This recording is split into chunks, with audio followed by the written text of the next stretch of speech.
with the Pledge of Allegiance. I Pledge allegiance to the flag of the United States of America and to the republic for which it stands, one nation, under God, indivisible, with liberty and justice for all. Good morning and welcome to the June 11, 2015 meeting for the Shawnee County Board of County Commissioners. My name is Kevin Cook. I serve as the chair of the Board of County Commissioners and also representing District 2. Joining me today is Commissioner Shelley Buehler, representing District 1. Good morning. Good morning. And Commissioner Bob Archer, representing District 3. Good morning. Good morning. Madam Clerk, if we could have our first item. First item is item 1, proclamations, presentations. Presentation on the Prepare Kansas program, Cindy Evans, extension. Good morning, Commissioners. Good morning, Cindy. Good morning, Cindy. Something for each of you. It's a grab-and-go kit related to the Prepare Kansas effort. Here's my impact report. Oh, thank you. Given the weather and things that have happened, and this may be more timely than we anticipated. It is. I actually thought I was going to share on Walk Kansas, but I decided today might be a good time to talk about Prepare Kansas.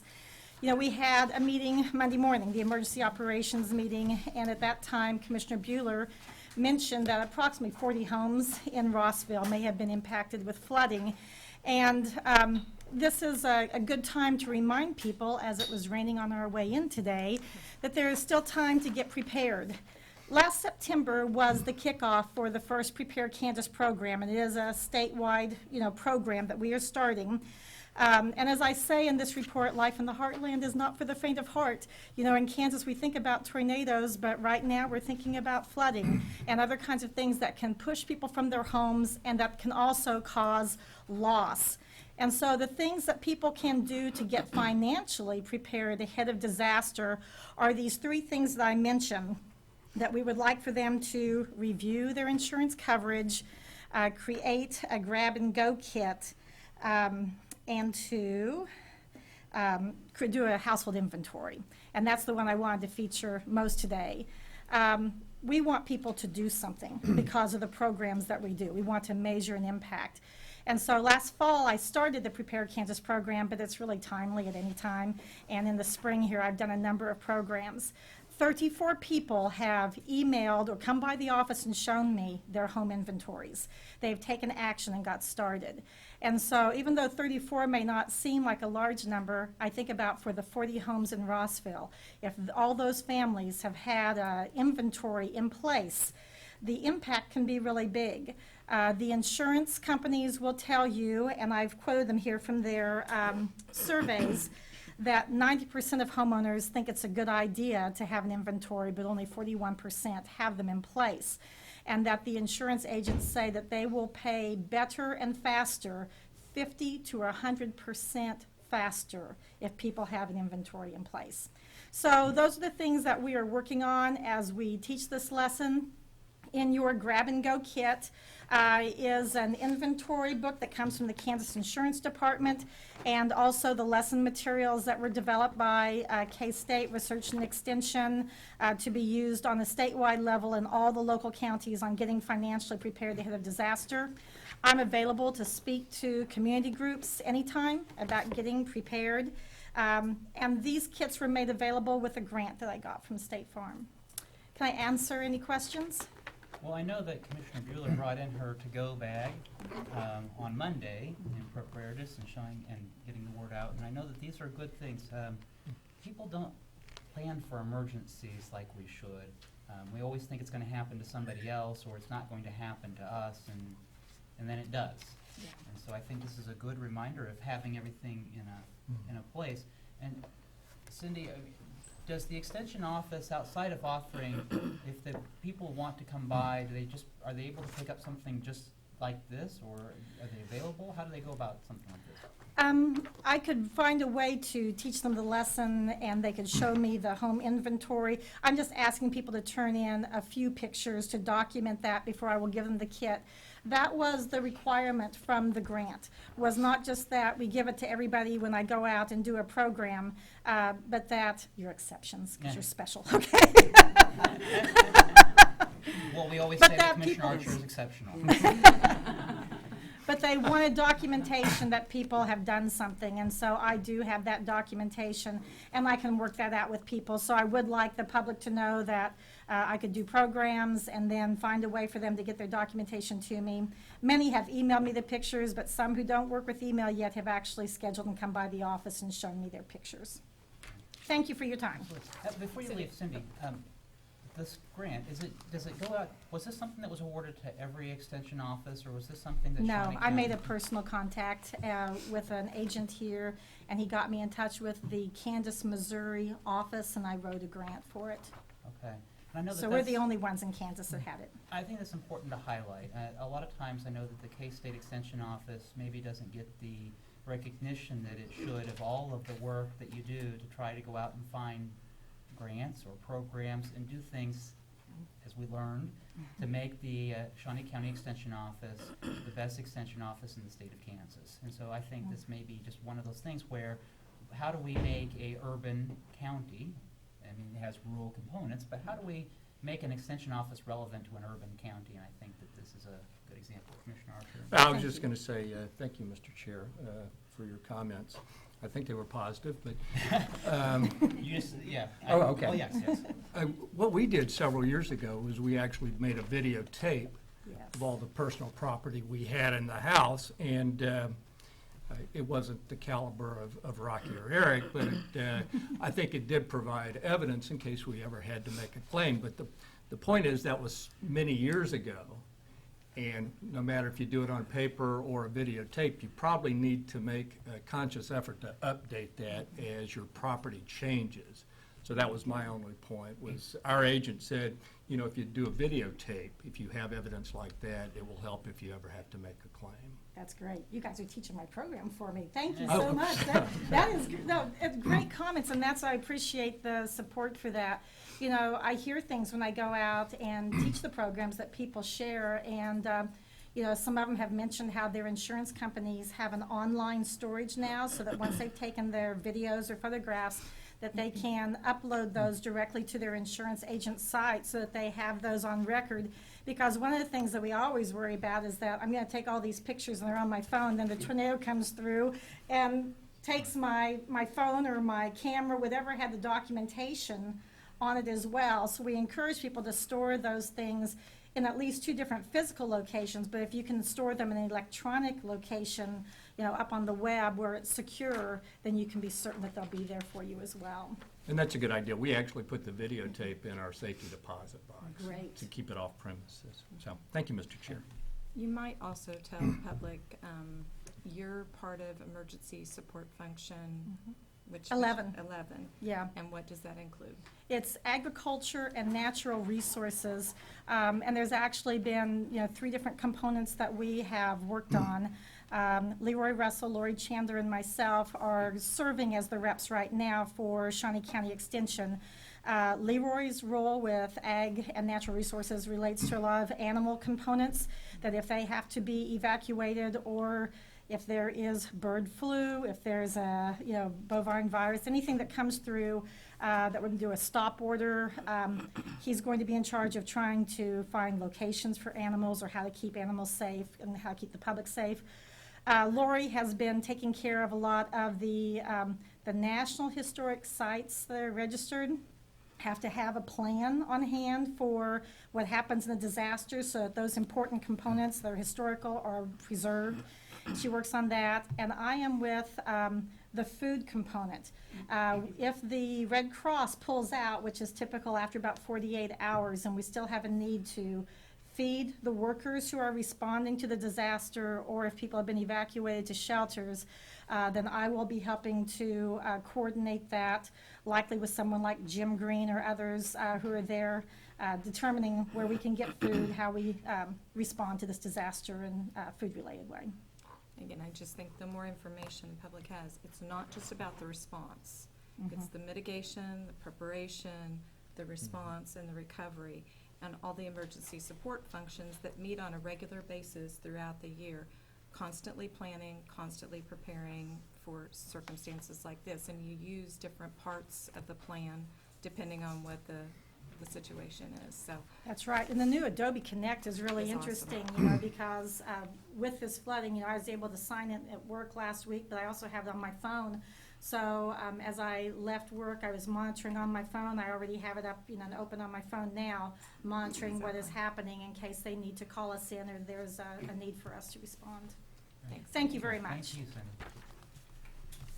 Madam Clerk, our next item.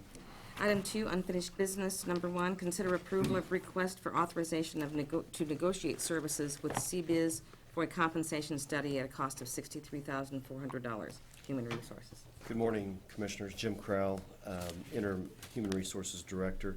This item seeks authorization to negotiate with CBIZ for services for a compensation study. The cost quote from their proposal is $63,400. Betty and I reviewed the proposals that we received on June 2nd. With the CBIZ proposal, we noted that that company does have previous similar experience working with municipalities. We thought that that company had the best fit of the proposals that we received with the scope of services that we requested. And I did contact the references that were provided. They were very positive and also very positive about the team of individuals that we would be working with CBIZ to conduct the study. So that's the recommendation I would make if we're going to move forward with this project, and I'd be happy to answer any questions you might have. Jim, this is CBIZ. I know that there is a CBIZ in Topeka, but this is actually part of their national organization. Correct. The team that we would be working with is actually based in St. Louis, Missouri. Okay. And when we look at the cost of the $63,000, I know that that's, for many people, that's a whole year's salary right there. What is it that we expect to receive as a result of this study? We expect to receive good information for regarding all of our permanent positions that will identify for us where we need to be salary-wise to be competitive, to attract and retain qualified employees. It is really something we've never done with the county since I've been here, since 2001, and it's a lot of not just counties or local governments, but state and private companies are doing it at this point. We're emerging from the recession. Sometimes it feels like we haven't quite yet emerged, but we are emerging. The word I'm getting as I've been researching this project is a lot of different employers are doing this to try to get a better idea of where they need to be in the labor market. So rather than relying on anecdotal, what I think may be a fair compensation, or what, I think other people who are like us are compensating their employees, we anticipate having a professional report that is able to rank us against other like groups. That's part of the process. The analysis will be industry specific for our positions. There's a different labor market for corrections officers as there are for IT professionals, as there are for attorneys. And so the analysis will be industry specific. Now, several years ago, we started off with a master plan for John Knight with Parks and Rec, and I know that with the community health, I'm looking back at Allison, with the community health improvement plan, and these are documents that, and those are just two examples, but those are documents that help guide the departments on the future of their department, so that when John Knight comes back before us in a little bit talking about his reorganization, he's able to reference back to the master plan on why he's doing the things he's doing. Would you anticipate that after having this study done, you would be able to competently approach the commission with recommendations regarding salary and compensation? And that is the goal. That is certainly the goal, not just for this year, but for years to come. It's likely going to be a multiple year process. This is the beginning of that process. And I do want to say, although we will be providing input into the study, it is an independent study. It isn't Shawnee County feeding information to the company, now give us back the result that we want. It will be an independent study that will be publicly discussed the results will be public. Okay. And that wasn't to say that you're not confident right now. Are there other questions from the commissioners? Commissioner Archer? Oh, if I may, Mr. Chair, and I appreciate it. I look forward to doing this. I think it's important that we address compensation issues for our employees. But a couple of questions. First of all, does this study include our department heads and elected officials also? It includes the department heads. I certainly could ask them to include, or CBIZ to include elected officials if that was your request. Okay. I think that would be helpful. I mean, the county does set the budget for all department heads and elected officials, and I think that if we're looking at everything, and if we plan on using this as a master plan, I think that is maybe we should not leave off one group. I will add that to the Sorry to jump in. request. Oh, no, that's clever. As I said, we're still in the process of, the request today is to authorize the county counselor's office to seek, and HR, to seek to negotiate the contract. So this will be part of the details that we will include in those negotiations, if you choose to go forward. And I think that's well put. And I might add that the proposal includes looking at up to 20 peer counties. So it is an objective analysis. One thing I would like to see also is an answer to the question, are we properly staffed? I think it's important that we make sure that we know that we have the number of employees needed to do the job and what the citizens of Shawnee County expect of us. And having done that, then we make sure that we're compensating our employees properly. So I think that's important, that we have some numbers to say we're adequately staffed. We're understaffed, overstaffed, or we're about right to perform the functions that people expect of us. Also, I was going to say that there is a provision in the RFP. It's optional to provide a benefits study or an analysis for about $10,000, I believe the number was. And I don't think that's needed, and we had talked about that, and you agreed. Is that correct, Jim? Yeah, I agree. I think the money could be better spent in other areas. I think, although not every local government or county offers the identical benefits, I think we're all, for the most part, going to be offering capers and similar packages. Obviously, health insurance varies depending on the group, but I just think for purposes of what we're doing to focus on compensation, I think that's where our money would be better spent. Okay, very good. Thank you, Mr. Chair. Follow-up question then. The 63,400 does not include like an alternate look at staff levels, though, does it? It just looks at compensation. So are we looking at an alternate bid or an alternate price for staffing levels, much to the similar as benefits? Here's what I will do. I will raise that and address that issue during negotiations. If they would come back and say, yes, we can do that, it's going to cost X dollars more than what we quoted you, I'll certainly be back here to discuss that with you before we would move forward with any additional costs. But this step today is just to authorize us to even start negotiations. Correct. I will be back here one more time, assuming you tell me to move forward with the final contract, and we'll discuss whether that piece is in it and for how much. Jim, I think that all three commissioners at different points have said that the wages that we pay our employees are a key issue that this commission needs to tackle and embrace. And I think that given the presentation that you've made and what we're moving and embarking on, I'll make a motion that we enter negotiations with CBIZ. And I'll second, Mr. Chairman. Yes. Can I have a couple additional Absolutely, comments? I think absolutely. it's worth repeating, though, that the results of this analysis are going to be multi-year, as you said once, but I'm going to repeat it. It's multi-year. My guess is that we will get some information back that we will have to make some changes in our compensation, and budget-wise, I don't know if we can do that in 1 year. Multi-year is very important. And I then- agree. I think that should be everyone's expectation Exactly. going in, that it is not something that is going to be capable of being implemented in one In 1 year. year. And then the other thing was, as you noted, Jim, was that the employees are kind of kept up to date about this process all along, and I think that's really important for them to know. There's a couple of times that they check in with the employees, and so I appreciate that piece of it, and I hope they do too, so. And I might just note, I don't know that there's a project yet that we have encountered that is almost instantaneous. The Community Health Improvement Mhm. Plan is multiple years. The master plan's multiple years.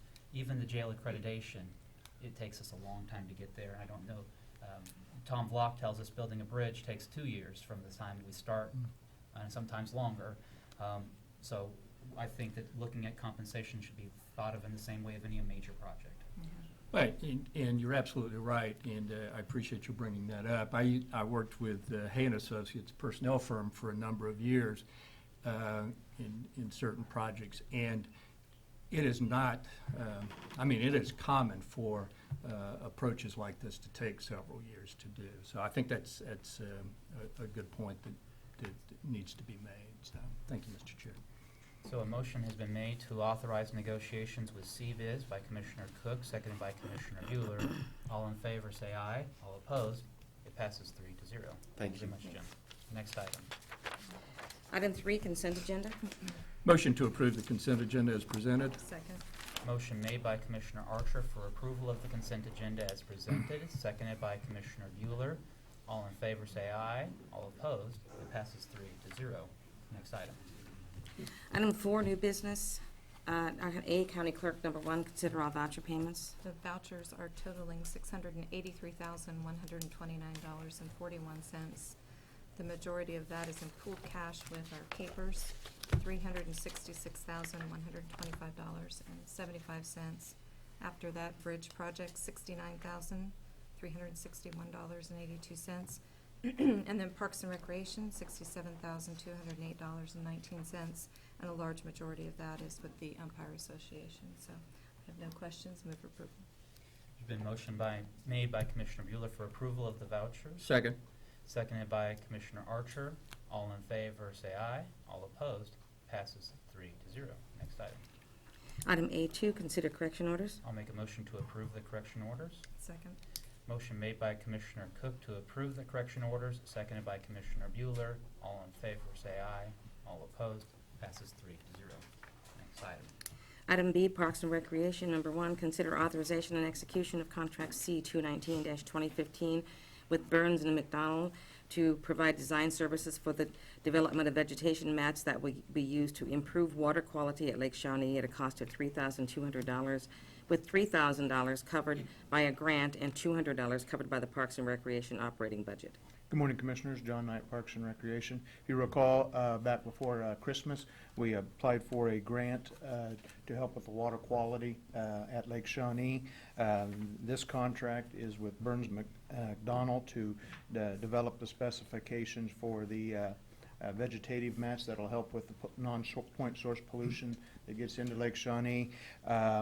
It is still very necessary, even though one of the biggest factors that we were dealing with Lake Shawnee, I heard one person one time tell me that the solution to pollution was dilution.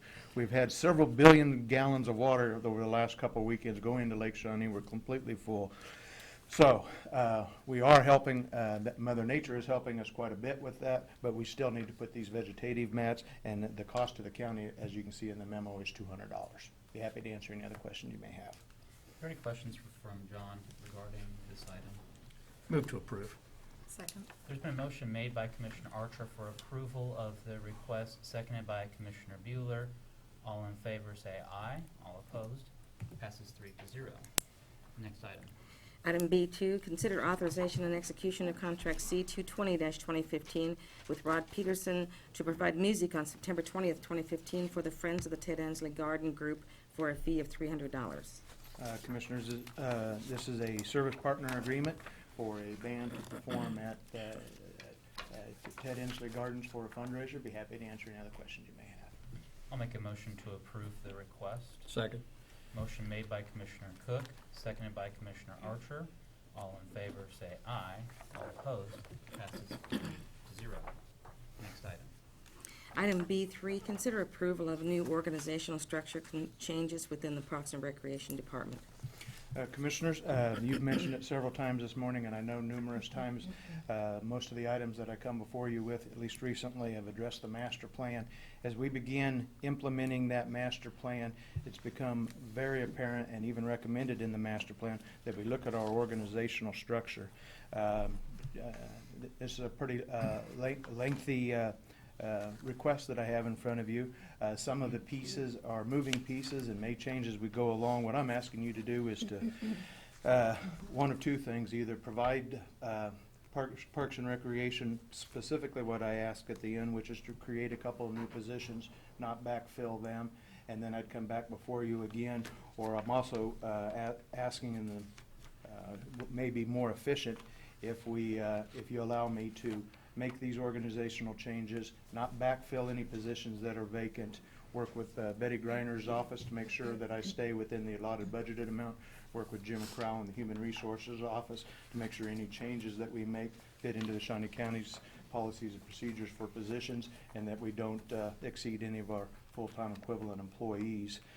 To go back and kind of make the case of why we need to do this, I have in front of me here little charts that I've presented to the commissioners before. At one time in 2006, Shawnee Parks and Recreation of Topeka itself had 102.4 full-time employees. We're functioning right now with Shawnee County Parks and Rec, the new merged department, with 100 employees. The grand total back in 2006 would have been almost 165 employees. I'm not here to complain about that. The world's changed quite a bit since then. We have a master plan in which we can, this is what we need to do to operate. But what I need to do is, since we've had some of these such massive changes in the staffing structures that we have, is to remake some of those changes, get the staff to begin to implement the master plan as we go. One of the things I was waiting on to do that was we had a master plan education committee. It involved everybody on Parks and Recreation except John Knight, Randy Luby, and Terry Bertle. So it was, although scary at some times, it was a necessary step that we went through. Every employees came in and they were able to talk about how it affected their areas, what ideas that they had, without having the big boss hanging over their head that they were scared to say anything. We've got a lot of great input. It's now time to begin to move forward. I think I would be happy to answer any other questions you guys may have. The main purpose behind this is to begins to bring together, and the master plan calls for this too, is to begin to bring together an organizational structure in which they work together by function as opposed to the job description. Traditionally, you see these spider web type things where 4 people report to this person and then these 4 people report to this person. This puts the Parks and Rec Department, golf, and all the employees into different pods that have similar interests. That way they all have skin in the game in the amount of revenue and the amount of expenditures that they're doing for their particular areas. That being said, I'd be happy to answer any other questions you may have. John, I want to start by commending you for the work and thought that you've put into this document.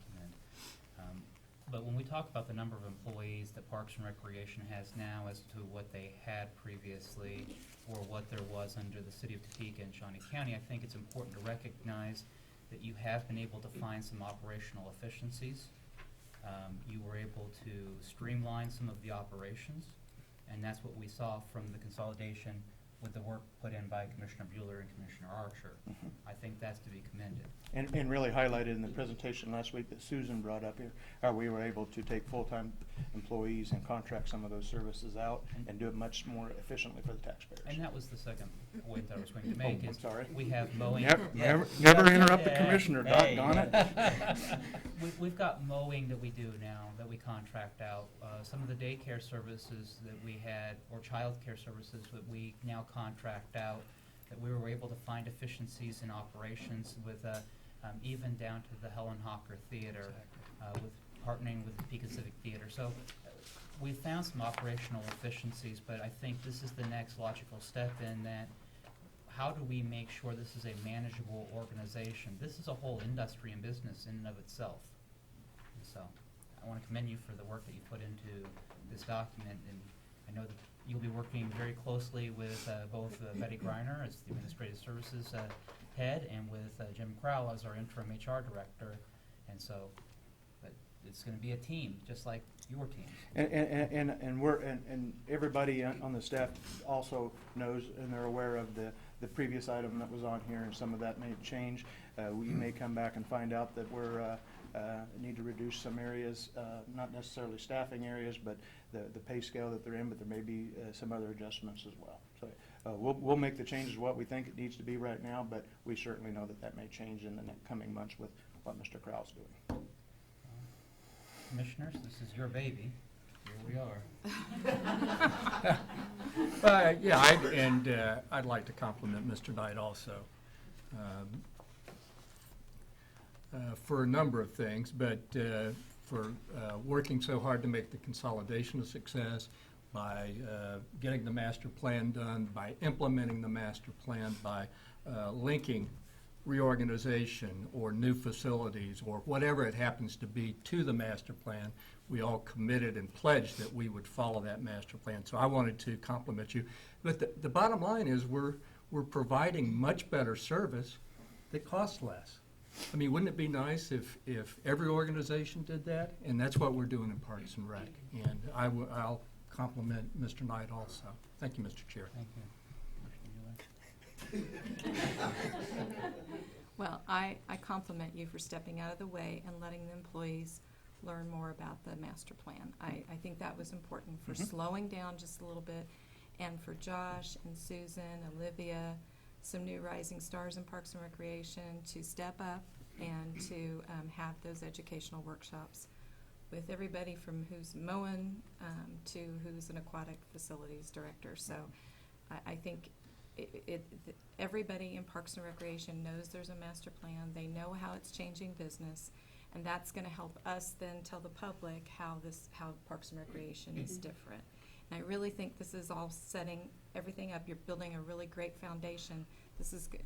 We're a good Parks and Recreation department now. I think we have amazing things in front of us with the staff that you have in this audience and back at the shops and everything else, and with the public's help, I think we're going to have a really amazing Parks and Recreation department. I'm glad you brought up the public too, because this does fall in line. A lot of no matter what you do, there's always a few voices that speak up. Sometimes they're not representing the vast majorities, but we did extensive public surveys, and there's a lot of people in Topeka and Shawnee County that are expecting these efficiency changes who may never tell anybody. They're just expecting that we do the right thing. Right. True. Good deal. Pleasure of the commission. Motion to approve. Second. There's been a motion made by Commissioner Archer to approve the request for a new organizational structure for Parks and Recreation. Cindy and I had Could I have clarification on what he's approving, because he had two requests? On I would. Go ahead. Your request. I already learned once not to interrupt you, so 'cause you said it much better than I was going to then before.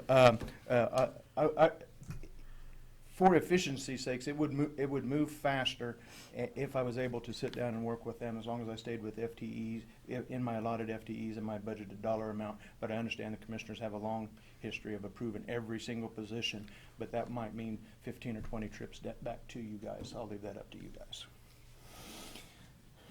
Betty, Jim, do you want to weigh in as our Administrative Services Division?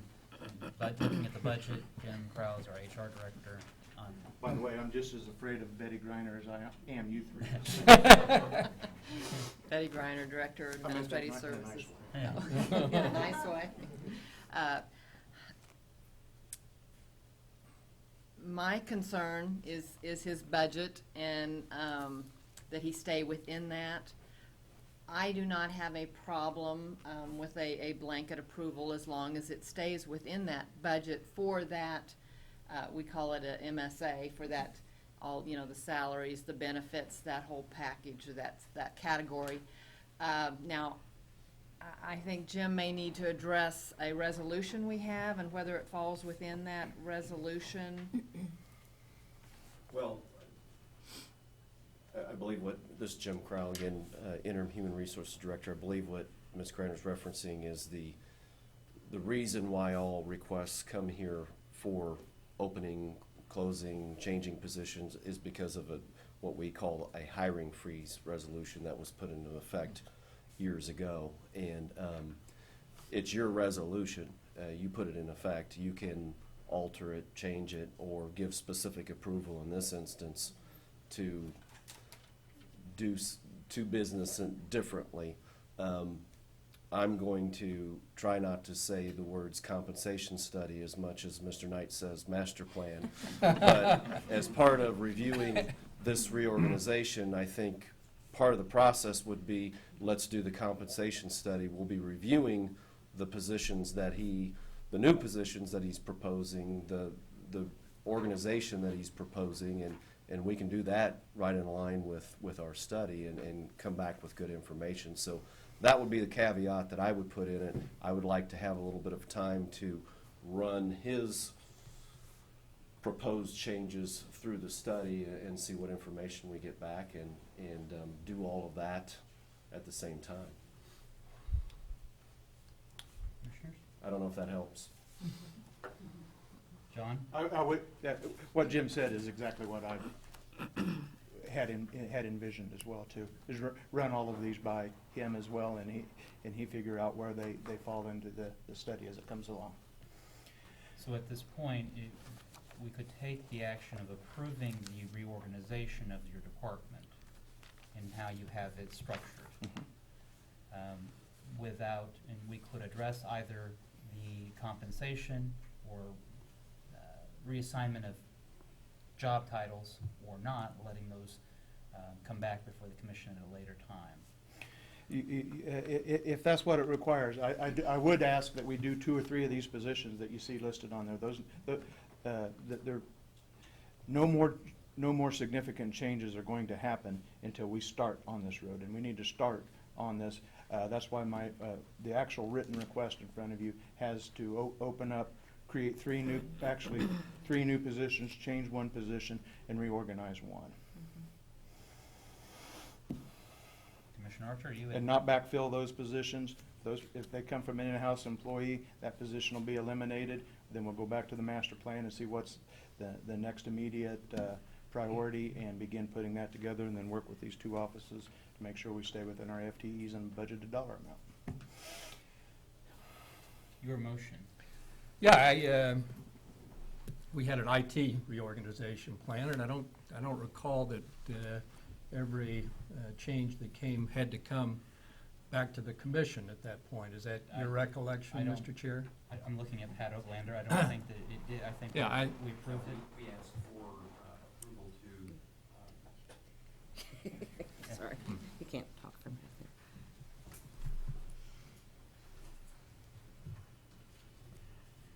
Yeah, during the reorganization plan for the IT department. This is Pat O'Blind with the Information Technology Department, by the way. During our reorganization, we specified the positions that we wanted to reclassify, obtain permission to reclassify those positions and set compensation, and then fill any positions that may be opened as a result of those as people moved on up through the reorganization process. We did obtain approval to do all of that in one lump sum, so to speak. And I think that's something similar to what you're asking to be able to do. Real similar, except I don't tend to necessarily backfill those positions. I tend to take a look at those and work with human resources to find out if where they're classified, if that's is still needed in that area, and put that in an area that needs to be. And that was what I thought from the request, was it was a model comparable to what we had done in Yes. IT. So that's why I made the motion to approve, Mr. Chair. So, And that's why I second, I'm looking at the memo, and specifically so I don't have any changes. so as to the request for the clerk, if I'm reading the memorandum, the requested approval is to create 3 new superintendent positions for the Green Spaces Land Recreation, Outdoor Recreation Division. Modify 1 position that is soon to be vacant to a Communications and Public Information Supervisor. Additionally, reclassifying a Parks and Recreation Administration Officer from Range 25 to Range 28. And then should any positions be filled by current employee, the vacant positions will be eliminated and not backfilled. Is that clear enough? Okay, so that's, but he had just asked for, Right. he specifically said either this or that, so Right. So, what you're doing is. John, is that? With that, if I make those changes, then I'll come back with any of the future changes at that time, and we can address those individually as they come up, if that's the desire of the commission. Commissioner Bueller, anything? No, I Good. have All right. nothing else. Commissioner Archer, anything further? No. So motion made by Commissioner Archer, seconded by Commissioner Bueller, I believe. Mhm. All in favor say aye. All opposed, it passes 3-0. Thank you, Commissioners. Our next item. Item 5, administrative communications. Are there any, Morning, Commissioner Sean Osborne, Parks and Recreation. I was here, I believe, last week. We do have the Capital City Food Truck Festival that takes place tomorrow. Hopefully the weather will cooperate, but we start at 6 o'clock and go till 10 at Friday at Gage Park. And then Saturday it starts again at 11 and goes to 9. We also have the concert put on by Country Legends 106.9 at the Amphitheater. It'll be Lucas, Maddie, and the Jagged Edge, and they're from Manhattan, Kansas. And we have probably about 10 to 12 food trucks that'll be out there. So I think we have everything from hot dog to some of the maybe Andrew Zimmer, bizarre food type stuff. So it should be a good time. So do absolutely. you have any questions on? I'm looking forward to it. So, Okay. Thank you. thank you. Good morning, Brian Cole, Department of Corrections. I just wanted to briefly say publicly that over the last 2 days, the Kansas Department of Health and Environment did their annual audit, which I would have advised the commission of that had I known. This is unannounced audits, which we certainly don't have a problem with. I am happy to say after 2 days of audits of looking from emergency procedures to files, personnel files, the way we handle court, that the Department of Corrections juvenile had 0 violations. This is maybe our 3rd year running that we've had 0 violations, which is a tremendous achievement. This isn't, they don't talk to me. Every once in a while, the auditors will, but they deal specifically with the staff, the juvenile offenders. The staff take this very serious. They care about their job. They care about the juvenile offenders in there and to make a very good program. So I'm very proud of the staff that went and did this. This is a very big accomplishment and achievement. And as we continue to move forward, we're in the middle of our accreditation process with ACA, American Correctional Association. So the Juvenile Detention Center and their staff, they should be commended. And that's what I wanted to publicly say, is that they're outstanding. So I wanted to let you know. Thank you, Brian. I know that the news recently, yesterday, announced that there was a huge reduction to the Tiger grants that may affect our application with the Willard Bridge. I know that those actions are also pending approval from the president, which, I mean, there has been some indication perhaps that may affect it. There may be more, I guess, the story's not quite done, and we are waiting. I'm looking at Tom Vlock. We are still awaiting where our application stands in the process.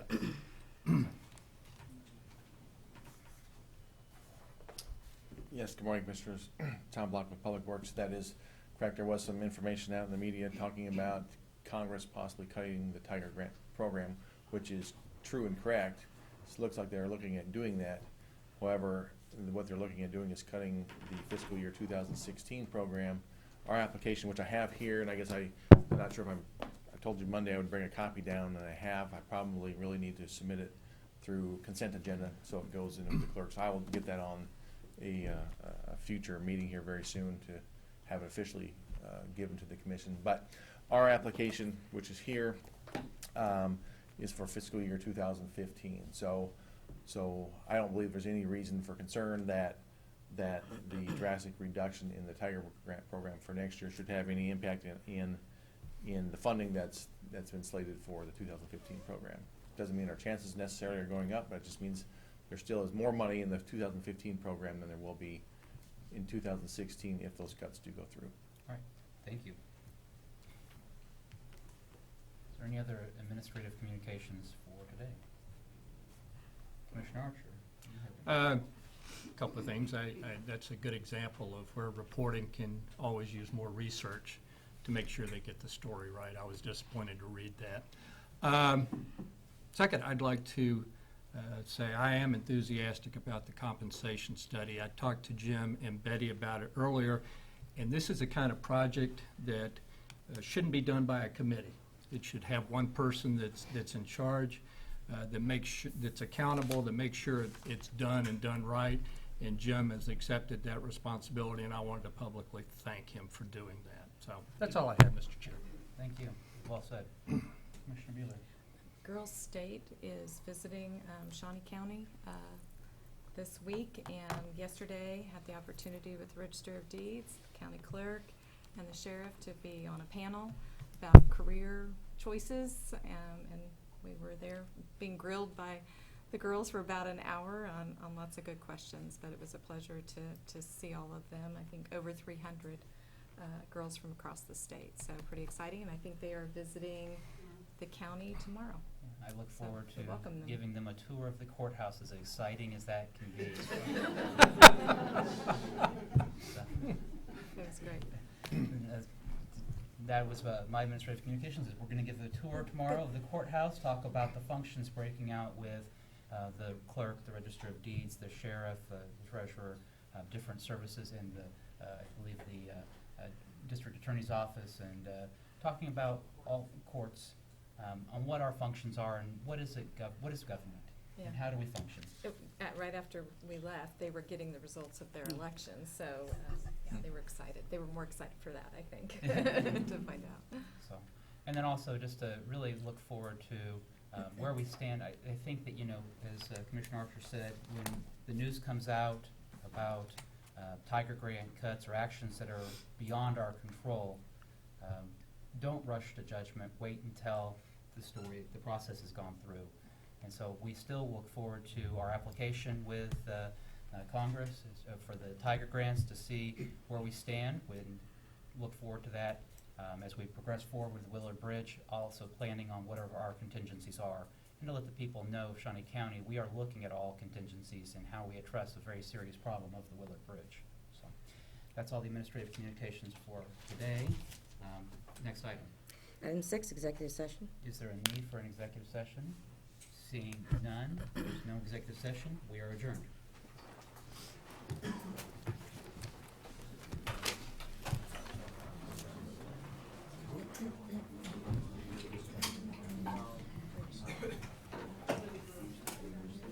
They went from midnight and gaveled out. Come back at 8 a.m. this morning. It's still day 111 for the House, and it's day 112 for the Senate.